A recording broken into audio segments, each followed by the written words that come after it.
Welcome and thank you all for standing by. At this time, all participants are in the listen-only mode. After the discussion, we will conduct a question and answer session. To ask a question, you may press star and then 1. This call is being recorded. If you have any objections, you may disconnect at this point. Now I'll turn the meeting over to our host, Mr. Akhil Vora, Senior Advisor at the White House Initiative on Asian American and Pacific Islanders. Sir, you may now begin. Thank you. Good afternoon, everyone. Welcome to this webinar on the AANAPISI, the Asian American, Native American, Pacific Islander Serving Institution Program through the Department of Education. The White House Initiative on Asian Americans and Pacific Islanders is partnering with the Department of Education to provide information to you today on how you can apply to become an AANAPISI and to explain a little bit about the application process. Just a quick little bit of information about the White House Initiative on Asian Americans and Pacific Islanders. Our main goal is to improve the quality of life and opportunities for Asian Americans and Pacific Islanders by driving resources and investments to the AANAPISI community. We work on a wide variety of issues, including health, growing the middle class, education, and one of the things that we want to focus on today, and one of the things that are in my portfolio, is to focus on assisting the Asian American, Native American, Pacific Islander population.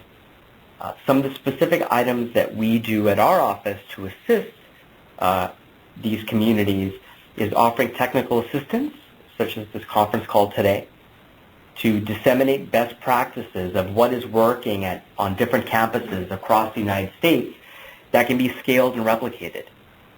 Sharing with you federal grant and program opportunities not only through the Department of Education, but other agencies including Health and Human Services and the Department of Commerce, for example. Letting you know, and hopefully you pass that information to your students, about various internship opportunities that are available through the federal government. And we work closely with federal agencies and departments to ensure that they are reaching out to your campuses and making sure that they're directing programmatic dollars to AANAPISIs. One of the major things that we work on is an AANAPISI newsletter. It comes out once a month, and we put all this information in a very easy listserv to make sure that you have access to information and to help you to assist your students. I think many of you are already on our AANAPISI newsletter. If you are not and have heard about this webinar through another way, please sign up for the AANAPISI newsletter. You can email me directly at akhil.vora@ed.gov. And to find out more about the initiative, we actually have two websites. The first one that's listed on the PowerPoint, ed.gov/edblogs/AAPI, has a lot of information about the AANAPISI program, shows where AANAPISIs are across the United States, and there are specific grant opportunities that are listed there that may be of interest to you and your community. And the second website is directly our White House website that has a lot of information about what the administration is doing to ensure we are graduating the highest proportion of college graduates by 2020. So the focus of today's webinar is about the AANAPISI Part A application. This is very exciting because there will be new money for next year. There will be a new grant competition. And to talk to you a little bit about the program, I will now turn it over to Pearson Owens, who's the program officer for the AANAPISI program at the Office of Post-Secondary Education at the Department of Education. Pearson? Yes. Hello, everyone. My PowerPoint will cover the purpose of the AANAPISI program, the funding for 2015, eligibility, allowable activities, the type of projects, the selection criteria, and the priorities. The purpose of the AANAPISI program is to provide grants and related assistance to AANAPISIs to enable such institutions to improve and expand their capacity to serve Asian American and Native American Pacific Islanders and low-income individuals. Next slide. The funding for 2015 is $3,062,000. We plan to award 10 new awards with a yearly budget of $300,000 for 5 years for a total of $1.5 million per institution. The applicants can only receive funding under one Title Part A or Title V program. So if your institutions have a SIP grant or a Asian American, or a Native Hawaiian Alaska Native grant or any Title V HSI grant, you cannot apply for the AANAPISI Part A grant. Next slide.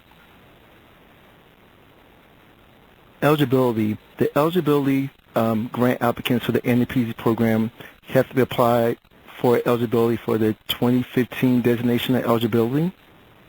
The applicants will have 45 days to apply for the announced date in the Federal Register.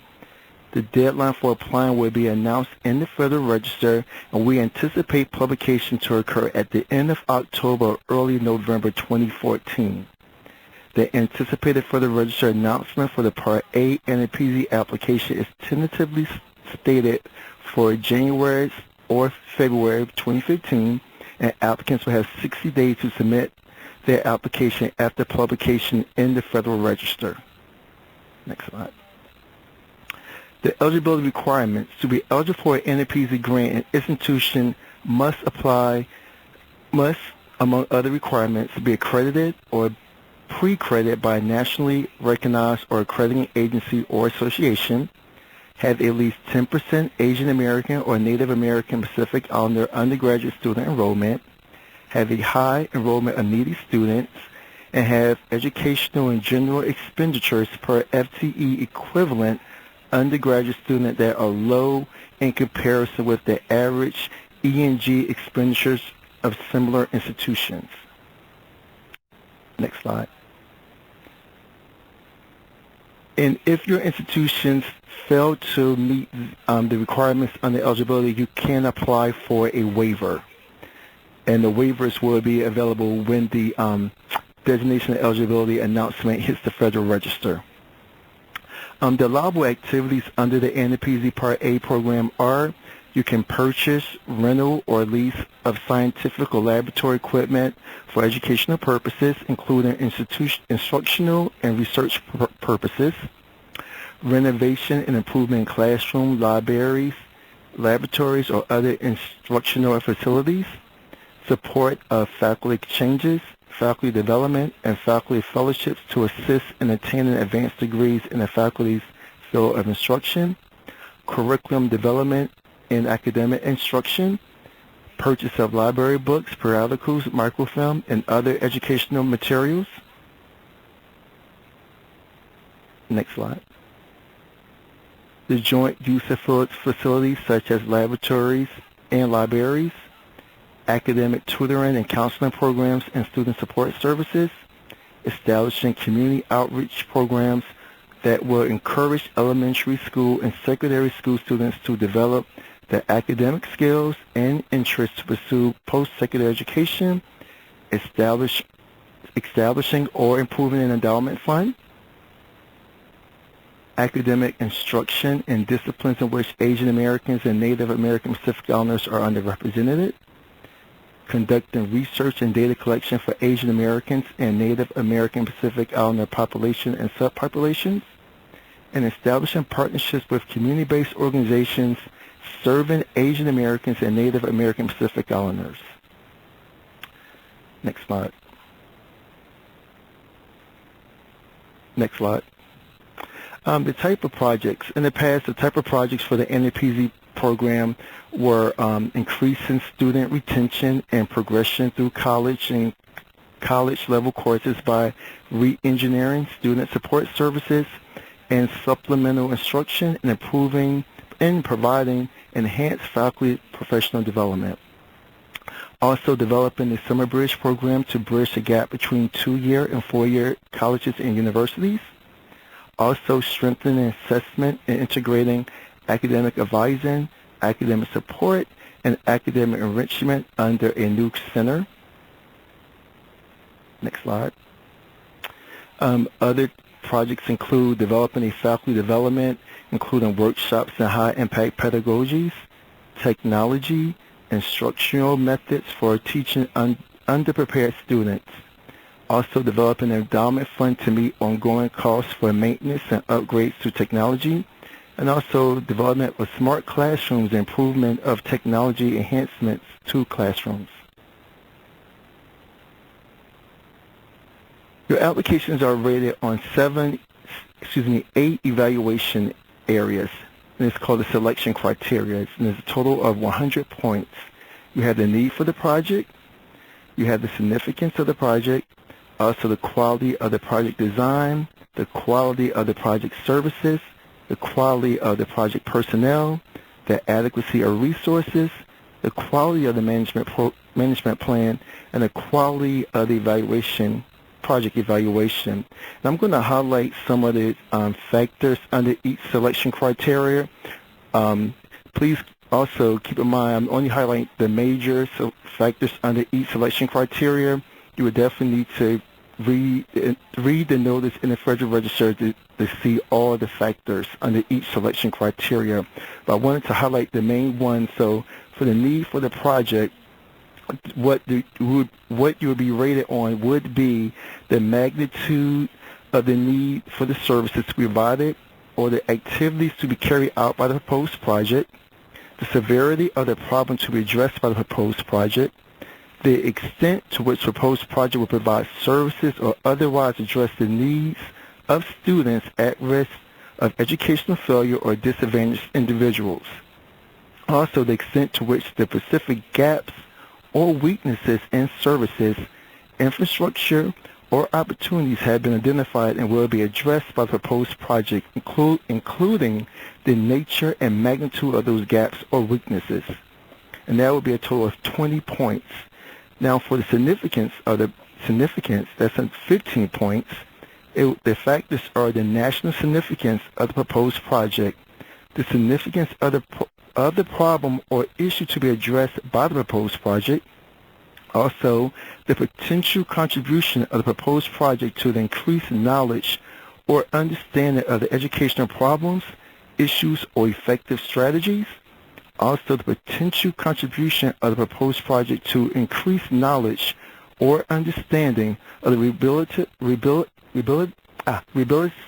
of problems, issues, or effective strategies. Also, the likelihood that the proposed project will result in system change or improvement. The next selection criteria is the quality of the project design, that the extent to which the goals and objectives and outcomes to be achieved by the proposed project are clearly specified and measurable. Also, the extent to which the design of the proposed project is appropriate to and will successfully address the needs of the target population or other identified needs. Also, the extent to which those in the conceptual framework underlining the proposed research or demonstration activities and the quality of that framework, and also the extent to which the proposed activities constitute a coherent, sustained program of research and development in the field, including, as appropriate, a substantial addition to an ongoing line of inquiry. Also, the next area will be the quality of the project services, is 10 points. And that's the extent to which the services to be provided by the proposed project are appropriate to the needs of the intended recipients or the beneficiaries of those services. Also, the extent to which the entities that are to be served by the proposed technical assistance project demonstrate support for the project. Also, the extent to which the services to be provided by the proposed project reflect up-to-date knowledge from research and effective practice. And also the likely impact of the services to be provided by the proposed project on the intended recipients of those services. And that would be the quality of the project services. The next section would be the quality of the project personnel, which is 10 points. There's the qualifications including relevant training and experience of the project director or principal investigator. Also, the qualifications including relevant training and experience of the key personnel. Also, the qualifications including relevant training and experience of the project consultants or subcontractors. And that would consist of the quality of the project personnel. The adequacy of resources are 5 points, and that would include that the factors would be the adequacy of support, including facilities, equipment, supplies, and other resources from the applicant organization or the lead applicant organization. Also, the extent to which the budget is adequate to support the proposed project. Also, the extent to which the costs are reasonable in relation to the objective, design, and potential significance of the proposed project. And also, the next section will be the quality of the management plan, which is 10 points. There are the adequacy of the management plan to address the objectives of the proposed project on time and within budget, including clearly identified timelines, responsibilities, and milestones for accomplishing the project task. Also, the adequacy of the procedures for ensuring feedback and continuous improvement in the operation of the proposed project. Also, the adequacy of the mechanisms for ensuring high-quality products and services from the proposed project, and also the extent to which the time commitments of the project director and principal investigator and other key personnel are appropriate and adequate to meet the objectives of the proposed project. And that would be consist of the management plan. And the last area is evaluation, quality of the project evaluation, which is 15 points. And the extent to which the methods of evaluation are thorough, feasible, and appropriate to the goals and objectives and outcomes of the proposed project. The extent to which the methods of evaluation are appropriate to the context within which the project operates, and also the extent to which the methods of evaluation provide for examining the effectiveness of the project implementation strategies, and also the extent to which the methods of evaluation include the use of the objective performance measure that are clearly related to the intended outcomes of the project and will produce quantitative and qualitative data to the extent possible. And and again, all these selection criteria are fully explained in the Federal Register when you read the notice for the RFP for the applications that will be posted in the Federal Register. Next slide. Also, there would be one competitive preference priority would be worth 3 points, and that's any applicant that address increasing post-secondary access, affordability, and completion. If you address the competitive preference priority, you will add that to the end of your addressing the selection criteria, and you would highlight that area that you're addressing the competitive preference priority because you will receive 3 extra pages for addressing the competitive preference priority because the selection criteria sections, the 8 evaluation sections I went over, you have 50 pages to address that. Then you'll have 3 additional pages if you choose to address competitive preference priority. And also we have an invitational priority. It's no points. You receive no points, but your application is not deemed for addressing it or not addressing it. But if you choose to address the invitational priority, you have 2 extra pages along with the 3 pages for the competitive preference priority.